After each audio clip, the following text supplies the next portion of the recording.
Hey everyone, in this tutorial we're going to take a first look at how to use the new Motion Director tool with iClone 8 to make animations as easily as playing a video game.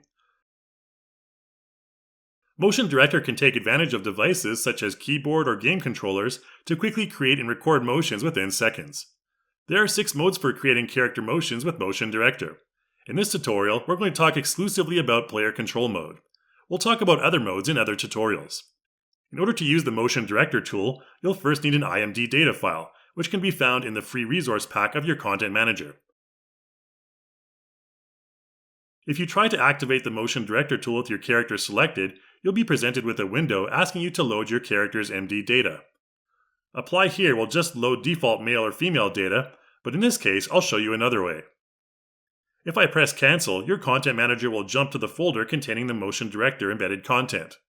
There are 2 IMD body types, male and female, which is indicated by an F or M suffix at the end of each name. There are 3 speed types for each as well: slow walk, walk, and jog. Each one of these has their own perform motions, which we'll take a look at a bit later on. For now, I'm just going to apply basic move _M, which includes all 3 speeds of the embedded IMD. Once that's applied, then I can simply press the Start Motion Director button on the toolbar to begin. If you're in Motion Director mode, the logo will appear at the bottom left of your viewport. You'll also see a widget at the top left that shows the basic info for the character that you're currently controlling, like speed and speed level. Okay, let's give it a shot. You can use the left mouse button to pan your camera, the middle mouse wheel to zoom, and the right mouse button to rotate.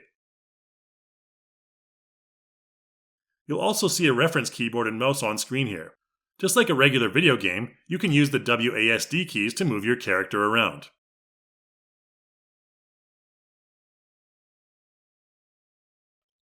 If you hold the Alt key and left click, you can set waypoints for your character to reach.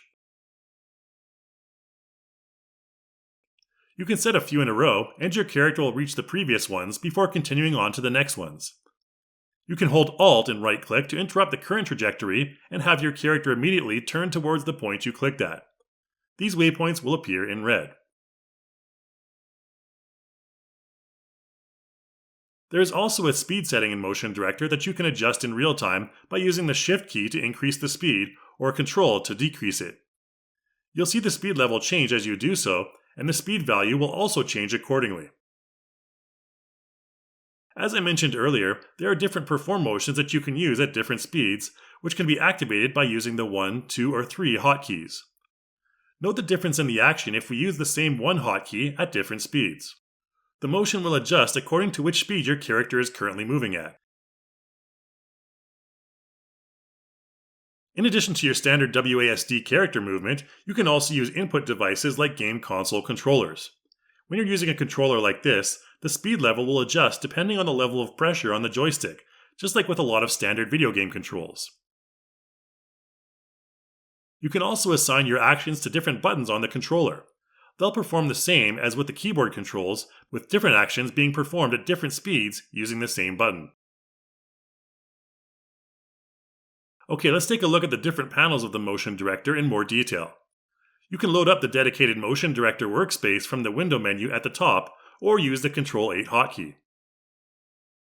You'll see a number of new panels pop up. These are the Control Center, the Hotkey panel, and the Behavior Manager.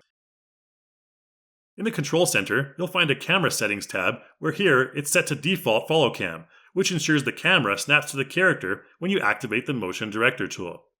If you're using a gamepad, you can tweak the camera sensitivity settings at the bottom of this tab. In the Control Center, you'll see a big old Start button, which corresponds to the one we used previously on the toolbar.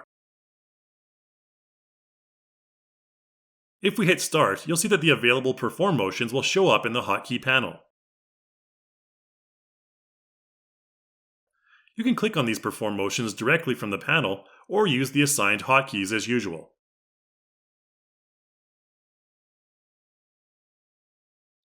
You can also use the Hotkey panel to toggle your view mode as well. There are some camera switch buttons at the top, each with a different preset. The first one on the left is Free Camera, which remains where you place it. Be aware that with this preset, you can move your character out of the camera view. The remaining 3 camera navigation presets will all follow your character at various distances, with the last being a bird's eye perspective.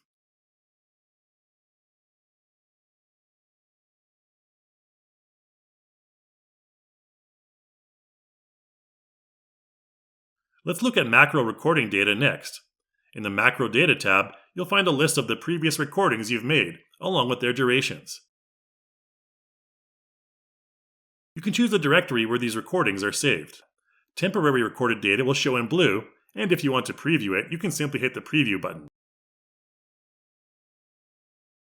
You can see here the take we did a bit earlier playing back. To save the motion, simply click the save icon beside the data listed, and your selection will then turn to white.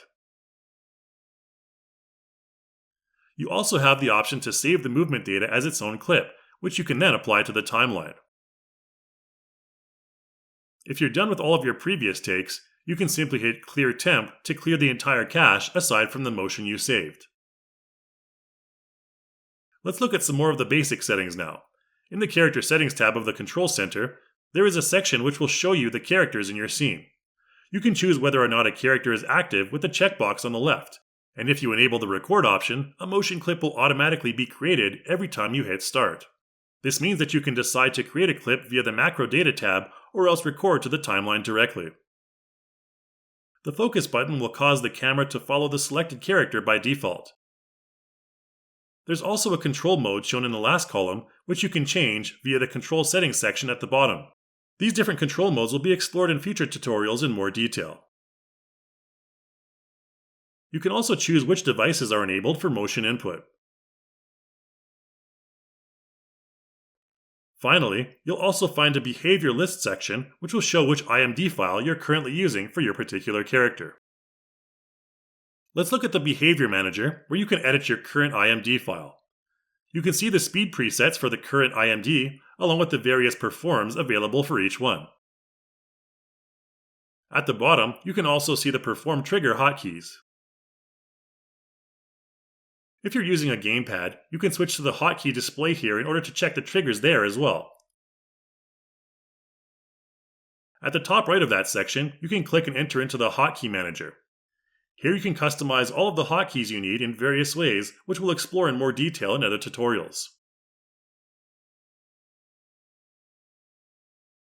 If you're going to edit the perform motion or adjust the speed of the IMD, then you'll want to click on the Edit Behavior button once it's selected. You can activate or deactivate different motions here. Below, you'll see that there is also a Sporty preset that is currently disabled, as it is an additional asset available for purchase. Finally, I'll introduce a couple more useful tips in this intro tutorial. On screen right now is a child character. If we go up to the Control Center with the child selected, you can see that he has a male IMD applied, which is lacking the correct data for this character type. Therefore, what I'm going to do is go back to the Content Manager and apply a compatible IMD. We can then proceed to deactivate the adult character in Character Settings, as we're not going to control him in this round.